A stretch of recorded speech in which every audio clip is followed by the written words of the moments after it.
ಮೈಸೂರಲ್ಲಿ ತ್ರಿಮೂರ್ತಿಗಳ ರಹಸ್ಯ ಸಭೆ ಸಂಚಲನವನ್ನ ಸೃಷ್ಟಿಸ್ತಾ ಇದೆ. ಸದ್ಯಕ್ಕೆ ನಾನು ರಾಜಕೀಯದ ಬಗ್ಗೆ ಮಾತನಾಡಲ್ಲ ಅಂತ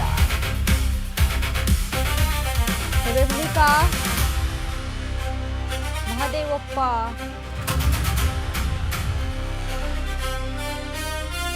ಹೇಳಿಕೆ.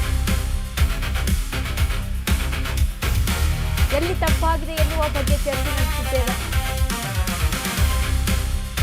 ಅದನ್ನ ಬಿಟ್ಟು ಬೇರೇನೂ ಸದ್ಯಕ್ಕೆ ಮಾತನಾಡಲ್ಲ. ಸಚಿವ ಸ್ಥಾನ ತಪ್ಪಿದ ತಕ್ಷಣ ಮುಂದೆ ಸಿಎಂ ಆಗಲ್ಲ ಅಂತ ಏನಿಲ್ಲ. ಎಚ್ ಮಹದೇವಪ್ಪ ಮಾತನಾಡಿದ್ದಾರೆ. ಸಿಎಂ ಆಗುವ ಸಾಮರ್ಥ್ಯವಿದೆ ಅಲ್ವಾ, ಮುಂದೆ ನೋಡೋಣ. ದಲಿತ ಸಿಎಂ ಬಗ್ಗೆ ಎಚ್ ಮಹದೇವಪ್ಪ ರಿಯಾಕ್ಟ್ ಮಾಡಿದ್ದಾರೆ. ಮೈಸೂರಲ್ಲಿ ತ್ರಿಮೂರ್ತಿಗಳ ರಹಸ್ಯ ಸಭೆ ಇದೀಗ ಸಂಚಲನವನ್ನ ಸೃಷ್ಟಿ ಮಾಡ್ತಾ ಇದೆ. ಸದ್ಯಕ್ಕೆ ನಾನು ರಾಜಕೀಯದ ಬಗ್ಗೆ ಮಾತನಾಡಲ್ಲ ಅಂತ ಸಭೆ ಬಳಿಕ ಎಚ್ ಮಹದೇವಪ್ಪ ರಿಯಾಕ್ಷನ್ ಅನ್ನ ಕೊಟ್ಟಿದ್ದಾರೆ.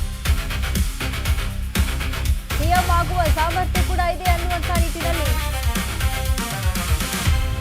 ಸಿಎಂ ಬಗ್ಗೆ ಮಾತನಾಡಿದ್ದಾರೆ. ಸಿಎಂ ಕುರ್ಚಿಯ ವಿಚಾರ ಬಗ್ಗೆ ಮಾತನಾಡಿದ್ದಾರೆ ಎಚ್ ಮಹದೇವಪ್ಪ.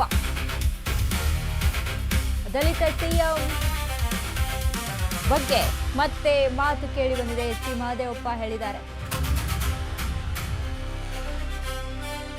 ಸಿಎಂ ಆಗುವಂತ ಸಾಮರ್ಥ್ಯ ಕೂಡ ಇದೆ ಅಲ್ವಾ ನಮಗೆ ಅಂತ.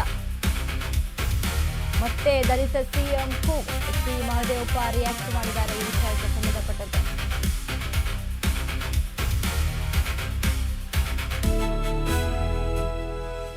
ಮೈಸೂರಲ್ಲಿ ತ್ರಿಮೂರ್ತಿಗಳ ಸಭೆ. ಎಚ್ ಮಹದೇವಪ್ಪ, ಕೆ ವೆಂಕಟೇಶ್, ತನ್ವೀರ್ ಸೇಠ್ ಮೂವರು ಕೂಡ ರಿಯಾಕ್ಷನ್ ಅನ್ನ ಕೊಟ್ಟಿದ್ದಾರೆ. ಒಬ್ರು ಮಾತುಗಳು ಒಬ್ರು ಅಂದ್ರೆ ಒಂದ್ ಕಡೆ ತನ್ವೀರ್ ಸೇಠ್ ಮಾತು ಕೂಡ ಕೇಳಿಸ್ಕೊಂಡು ಇದೀಗ ಎಚ್ ಮಹದೇವಪ್ಪ ಹೇಳ್ತಾ ಇರುವಂತದ್ದು ರಾಜಕೀಯದ ಬಗ್ಗೆ ಮಾತಾಡಲ್ಲ, ಬಟ್ ಸಿಎಂ ಆಗುವಂತ ಸಾಮರ್ಥ್ಯ ಇದೆ ಅನ್ನುವಂತ ನಿಟ್ಟಿನಲ್ಲಿ ಹೇಳಿಕೆ ಕೊಟ್ಟಿದ್ದಾರೆ. ಸ್ನೇಹಿತರೆಲ್ಲ, ಪತ್ರಿಕೆ ಮತ್ತು ಮಾಧ್ಯಮದ ಸ್ನೇಹಿತರು ಮತ್ತು ನಮ್ಮ ಜಿಲ್ಲೆಯ ಎಲ್ಲ ಶಾಸಕರು, ಪಕ್ಷದ ಕಾರ್ಯಕರ್ತರು ಮತ್ತು ಸಾರ್ವಜನಿಕರು ಮತ್ತು ಎಲ್ಲ ಪಕ್ಷದ ಶಾಸಕರು ಕೂಡ ಜಿಲ್ಲಾ ಉಸ್ತುವಾರಿ ಸಚಿವನಾಗಿ ಕೆಲಸ ಮಾಡಿಸೋದ್ರಲ್ಲಿ ಸಂಪೂರ್ಣವಾದಂಥ ಸಹಕಾರ ಕೊಟ್ಟಿದ್ದೀನಿ ಜಿಲ್ಲೆಯ ಅಭಿವೃದ್ಧಿ ಮಾಡೋದಕ್ಕೆ. ಅದಕ್ಕೆ ನಾನು ನಿಮಗೆ ಎಲ್ಲ ಶಾಸಕರಿಗೆ, ಸಾರ್ವಜನಿಕರಿಗೆ ನಾನು ಆಭಾರಿಯಾಗಿದ್ದೇನೆ.